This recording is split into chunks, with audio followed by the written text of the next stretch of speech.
Здравейте! Днес ще говорим за микропигментация на скалп. Това видео ще бъде повече за мъжката част от нашата аудитория.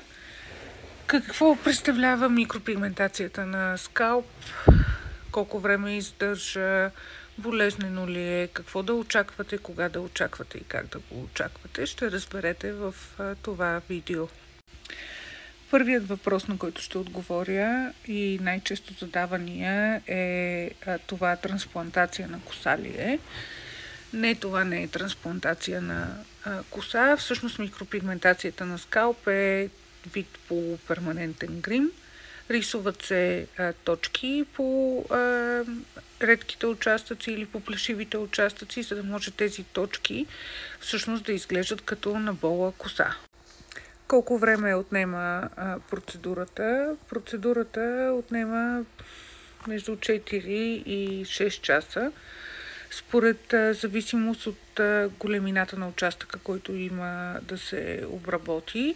Дали е болезнена, използваме лидокаинова упойка. Повечето от вас се чувстват напълно комфортно, напълно нормално, даже някои от вас си спят. В което, разбира се, няма нищо лошо, стига всички да се чувствате окей. Другото нещо, за което трябва да поговорим, това е дължината на вашата естествена коса. В повечето случаи, ако участъка, върху който трябва да се работи, е по-голям, се налага да се подстриже косата. Косата може да се подстриже 0 номер или първи номер, според зависимост от участъка, но за да може да се прелее, да изглежда максимално естествено, е желателно да бъде къса. Ако вече имате направена трансплантация на коса, трябва да изчакате поне 1 година преди да си направите микропигментация на скалп. В повечето случаи има нужда от досгъстяване след трансплантация на коса. Тогава вече се включваме ние. Косата може да остане с дължината, която е, и ние всъщност само досгъстяваме съвсем леко скалпа.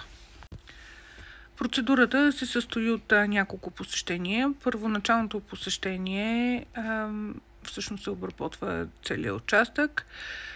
Горе-долу 1 месец след това се виждаме за ретуш. Идеята на ретуша е, ако някъде нещо е паднало от цвета, да може да се дозапълни. И евентуално в някои случаи се налага да се видим и трети път, като третия път е пак горе-долу след около месец. Много важно е да подчертаем това, че полуперманентният грим всъщност не е татуировка. Следователно, ефекта, който ще получите, няма да бъде завинаги.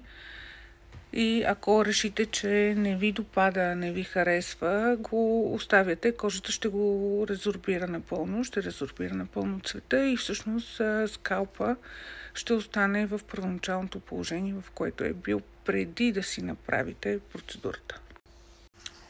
Какво да очаквате веднага след процедурата? Веднага след процедурата има леко зачервяване в участъка, върху който е работен. Това зачервяване изчезва горе-долу за около 24 часа. Разбира се, имате домашна грижа, която ще ви бъде обяснена в деня, когато си направите процедурата.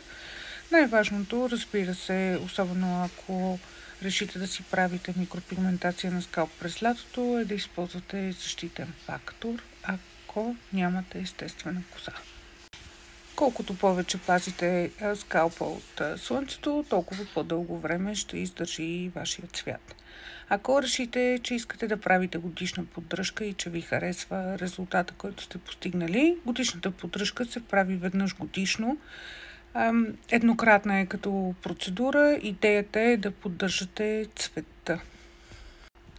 Ако имате някакви допълнителни въпроси, аз и моят екип сме на разположение да отговорим на тях.